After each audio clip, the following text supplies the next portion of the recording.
గోదాదేవిని ఆండాల్‌గా ఎందుకు పిలుస్తారు? ధనుర్మాసం అంటే ఏమిటి? ఈ మాసం ప్రాధాన్యత ఏమిటో ఇప్పుడు తెలుసుకుందాం రండి.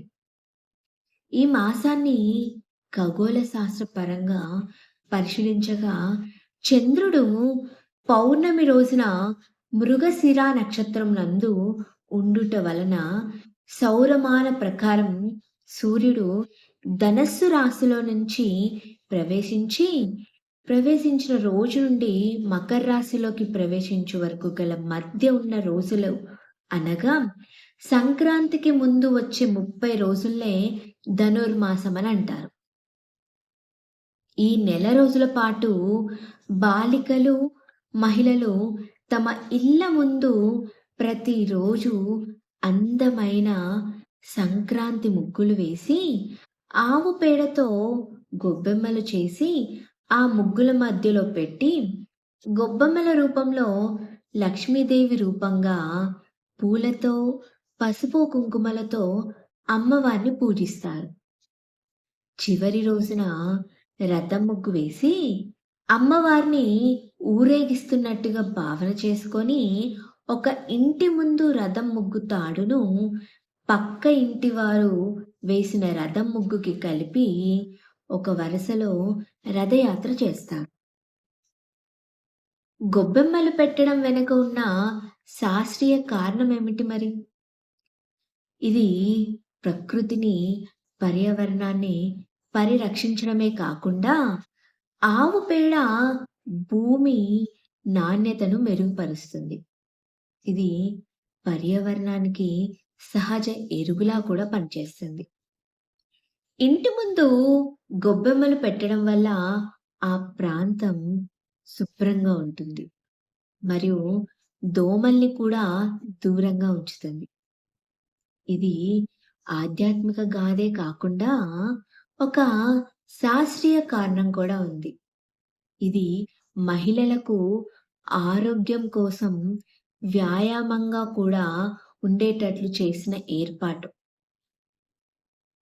హరిదాసులు, హరిభక్తులు ఇళ్ళ ముందుకు వచ్చి హరి కీర్తనలు పాడుతూ, హరినామ సంకీర్తనలు చేస్తూ ఇంటింటికి తిరుగుతారు.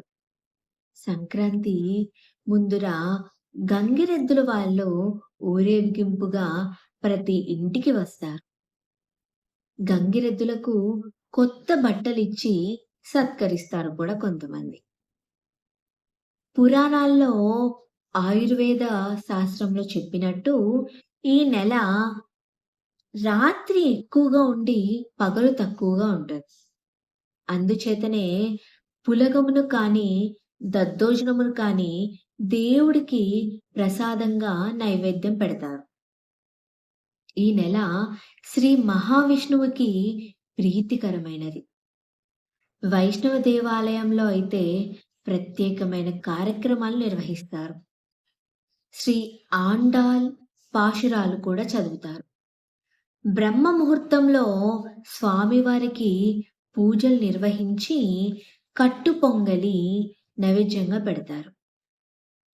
దీన్నే భక్తులకి ప్రసాదంగా కూడా పంచిపెడతారు. మరి గోదాదేవిని ఆండాల్‌గా ఎందుకు పిలుస్తారు? గోదాదేవి భక్తి శక్తి తండ్రిని మెప్పించి మరి భగవంతుణ్ణి గెలుచుకున్న కథ ఏమిటి? అదేంటో ఇప్పుడు తెలుసుకుందాం రండి.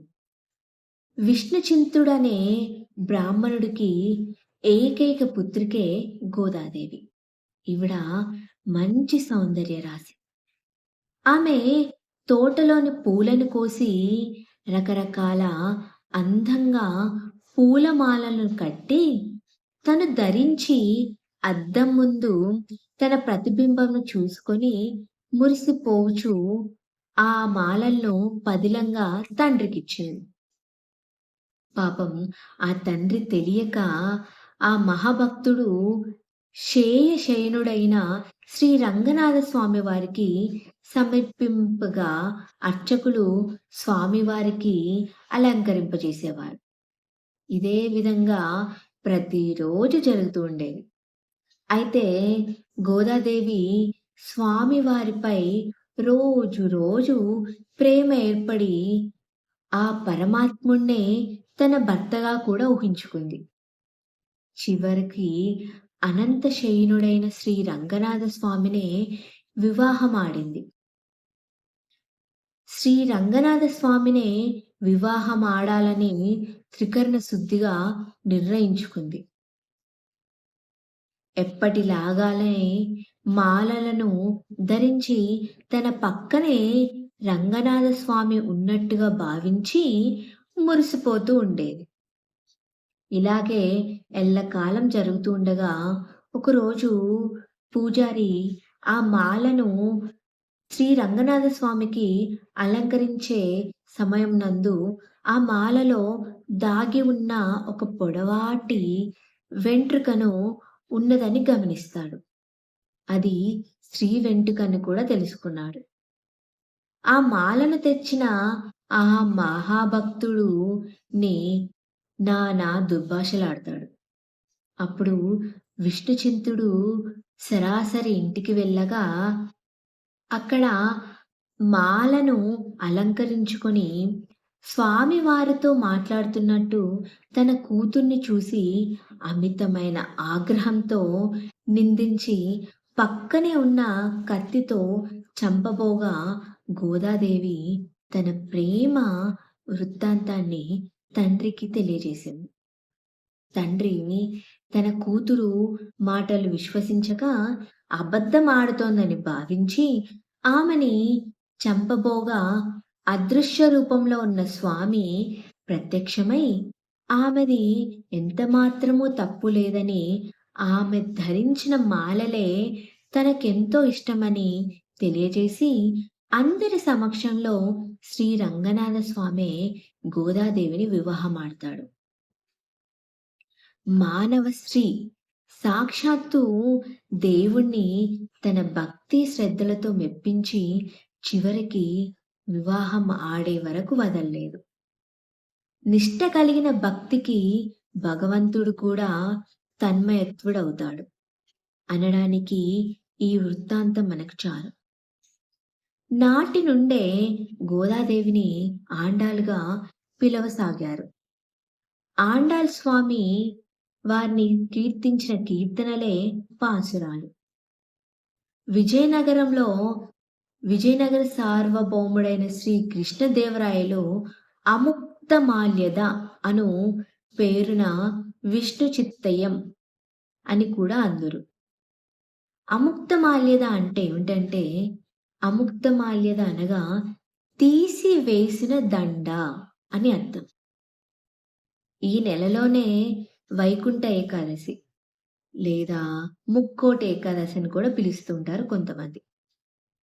ఈ నెలలో వచ్చే వైకుంఠ ఏకాదశి ఆ రోజున బ్రహ్మ ముహూర్తంలో అందరూ ఉత్తర ద్వార దర్శనం స్వామివారిని తులసి మాలలతో అలంకరణతో దర్శించి తరిస్తారు.